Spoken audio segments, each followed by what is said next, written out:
Olá, boa noite. Hoje é quinta-feira, 24 de abril de 2025. Eu sou Sandra Pedrosa. Vamos aos destaques de hoje do TJ Minas Notícias, segunda edição. TJMG promove evento em comemoração ao Dia Internacional do Jovem Trabalhador. Tribunal Mineiro realiza audiência para regularizar indenização de terreno em Contagem, na região metropolitana de Belo Horizonte. Santa Casa recebe ajuda financeira com recursos de prestação pecuniária. E ainda, limite de 45% não se aplica a consignados contratados por militares antes da lei de 2022. Você está acompanhando o TJ Minas Notícias, segunda edição. TJMG promove evento em comemoração ao Dia Internacional do Jovem Trabalhador.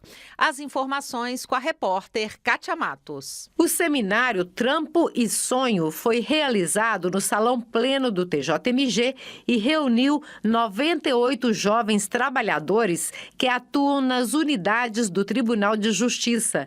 Eles assistiram às palestras de profissionais de diversas áreas que falaram sobre o próprio campo de atuação e as possibilidades de cada um.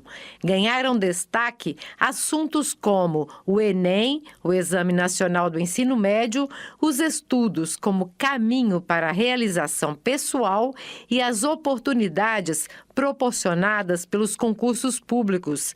A jovem trabalhadora da Asprom, Isabel Barbosa, que trabalha na sede do TJMG, disse que o seminário ampliou conhecimentos. Se eu quero fazer ou concurso ou uma faculdade, eles estão apresentando inúmeras possibilidades de cada área que você pode querer entrar. Eu estou achando muito legal. E foi exatamente essa a proposta do seminário Trampo e Sonho, como explica a organizadora do evento, Sheina Lima. Uma jornada educativa para que eles conseguissem visualizar um futuro pós-Asprom, um futuro depois do tribunal. Eu sinto que a informação que chega para eles é muito básica e a gente quis reforçar para eles que tem oportunidade esperando por eles lá fora.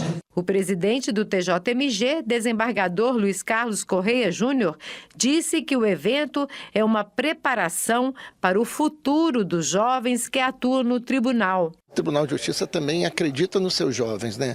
Nós temos esses jovens trabalhadores e essas jovens trabalhando aqui no nosso tribunal, exercem funções importantíssimas para todos nós, colaboram para a prestação jurisdicional que é feita na ponta, e é importante que nós tenhamos assim a visão de prepará-los e prepará-las para o futuro, para uma outra vida que existirá após o trabalho no tribunal, quem sabe até trabalhando aqui no tribunal mesmo. O seminário teve também uma roda de conversa entre um cientista da computação, uma arquiteta, uma administradora de empresas, um biomédico e um jornalista. E foi encerrado com uma palestra sobre empreendedorismo. Do Tribunal de Justiça de Minas Gerais, Kátia Matos. Em 2021, foi iniciada a campanha Se Renda à Infância do CNJ, o Conselho Nacional de Justiça, com o objetivo de incentivar a destinação do imposto de renda para os fundos dos direitos da criança e do adolescente. Este ano, a campanha do CNJ, que tem apoio do TJMG, está focada em combater a violência, a exploração sexual e outras violações de direitos contra meninas e mulheres do Marajó, no Pará. Pessoas físicas e jurídicas podem destinar parte do imposto de renda para o fundo do Estado do Pará ou para os fundos municipais que estão regulares perante a Receita Federal. Os recursos serão aplicados em projetos sociais, beneficiando crianças e adolescentes do Marajó pela promoção e acesso a direitos. Os contribuintes que fazem a declaração na modalidade completa, com ou sem imposto a restituir, e empresas que fazem com base no lucro real podem destinar e contribuir positivamente para mudanças na vida de crianças e adolescentes em Marajó, de forma gratuita e sem sair de casa. A destinação pode ser feita ao longo do ano, com compensação fiscal, posterior ou na própria declaração por meio do sistema da Receita Federal. Para saber como destinar, acesse a cartilha da Receita Federal do Brasil nos links que estão no nosso portal. Acesse tjmg.jus.br. Tribunal Mineiro realiza audiência para regularizar indenização de terreno em Contagem, na região metropolitana de Belo Horizonte. Quem explica pra gente é a repórter Cristina Mara. O Tribunal de Justiça de Minas Gerais realizou audiência pública como parte das iniciativas do Judiciário para finalizar as ações de indenização aos sucessores da área desapropriada para criar o Parque Industrial de Contagem na década de 1940. A audiência pública foi promovida pelo Núcleo de Justiça 4.0, Demandas Estruturais, responsável por processos de alta complexidade do Tribunal Mineiro. Magistrados contextualizaram a fase atual dos processos e os engenheiros da perícia técnica apresentaram a metodologia de trabalho a ser desenvolvida nos próximos meses por determinação judicial. De acordo com o processo, a área pertencia à antiga fazenda Cachoeira do Ferrugem, que já havia passado por 2 processos de desapropriação no início do século XX. As ações foram propostas em 1943 e as sentenças proferidas em 1955 e 1959. Após a tramitação de recursos no TJMG e de recursos extraordinários no Supremo Tribunal Federal, deu-se o trânsito em julgado em 1960 e 1973. Porém, na década de 80, os interessados formularam novos pedidos de cálculos para atualização dos valores das indenizações. Os documentos mais antigos fazem referência a marcos geográficos que não podem ser mais identificados. A complexidade do processo é transpor a realidade de 1941 para os dias atuais. Os processos do caso estão sob a responsabilidade dos juízes Ronaldo Souza Borges e Gustavo Câmara, que contam com a consultoria do desembargador Edilson Vitorelli, do Tribunal Regional Federal da 6ª Região, TRF6, pela Cooperação Judiciária Nacional. O juiz Ronaldo Souza Borges afirmou que são cerca de 1.000 pessoas interessadas, 2 ações de desapropriação e 38 ações de incidente de habilitação dos sucessores dos proprietários originais e que os valores serão definidos pela perícia.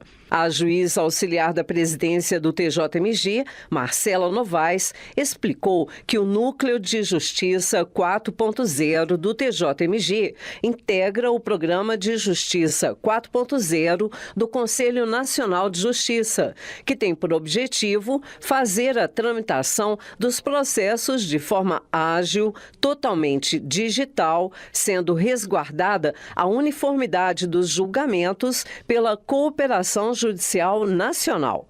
Segundo a magistrada, no TJMG são 4 frentes de trabalho do Núcleo de Justiça 4.0: Cooperação Judiciária, Civil, Criminal e Fazenda Pública, onde estão tramitando essas demandas do Parque Industrial de Contagem.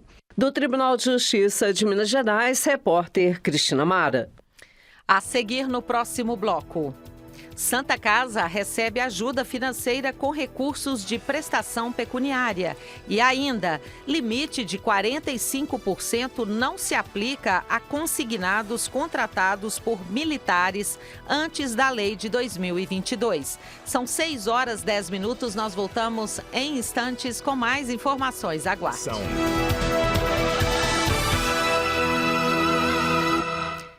Santa Casa recebe ajuda financeira com recursos de prestação pecuniária. Mércia Lívia. A comarca de Prados destinou cerca de R$60 mil para a Santa Casa de Misericórdia da paróquia local.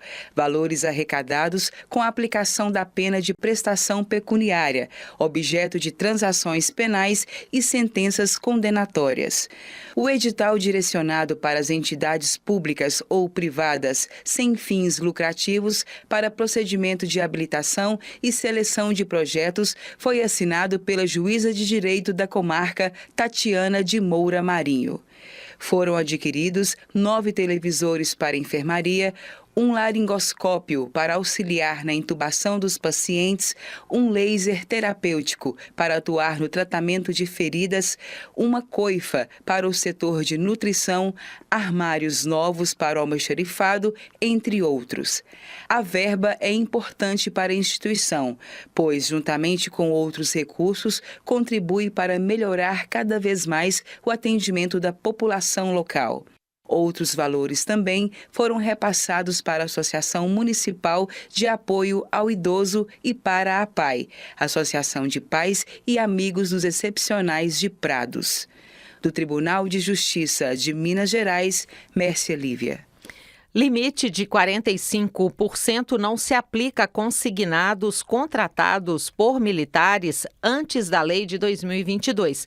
Quem traz as informações é o repórter Diego Brião. A primeira sessão do Superior Tribunal de Justiça, o STJ, fixou a seguinte tese relacionada a militares. Para os descontos autorizados antes de 4 de agosto de 2022, que é a data da vigência da medida provisória convertida na Lei 14.519 do mesmo ano, não se aplica limite específico para as consignações autorizadas em favor de terceiros. O entendimento é de que deve ser observada apenas a regra de que o militar das Forças Armadas não pode receber quantia inferior a 30% da respectiva remuneração ou proventos após os descontos, na forma do artigo 14, parágrafo 3º, da medida provisória 2.215, hífen 10, de 2001. Com a definição da tese, podem voltar a tramitar os processos individuais ou coletivos que tratam da mesma matéria e estavam sobretestados aguardando este julgamento, segundo informa o STJ. A relatora do repetitivo, ministra Maria Tereza de Assis Moura, explicou que não são aplicáveis ao militar das Forças Armadas as regras sobre remuneração dispostas nas leis que regem os servidores civis federais ou os beneficiários do regime geral da Previdência Social. A decisão aponta que os militares possuem legislação própria, que é a medida provisória 2.215, hífen 10, de 2001. Da agência Rádio Web, Diego Brião. Brasil tem mais de 2.000 denúncias de bullying. Os casos aumentaram em 67%. As informações com o repórter Igor Pereira. Os casos de bullying em instituições de ensino aumentaram 67% em 2024, com mais de 2.300 denúncias, segundo o Ministério dos Direitos Humanos. Os registros incluem xingamentos, humilhações e agressões, as formas mais comuns de bullying. Além da prática presencial, as vítimas também podem sofrer agressões de forma virtual, o que é chamado de cyberbullying. Além de prejudicar o desenvolvimento escolar, isso pode gerar diversos efeitos na vida das vítimas, inclusive na saúde mental. Quem explica os detalhes é o professor e analista judiciário do Tribunal de Justiça do Pará, Paulo Cunha. Entre as consequências, nós temos a diminuição da autoestima, a queda no rendimento escolar, aversão àqueles ambientes onde ocorrem as agressões, comportamento autodepreciativo e autodestrutivo, chegando até situações de automutilação, pessoas que impingem no próprio corpo marcas dolorosas às vezes para tentar tirar do foco as dores que têm causadas pelo cyberbullying.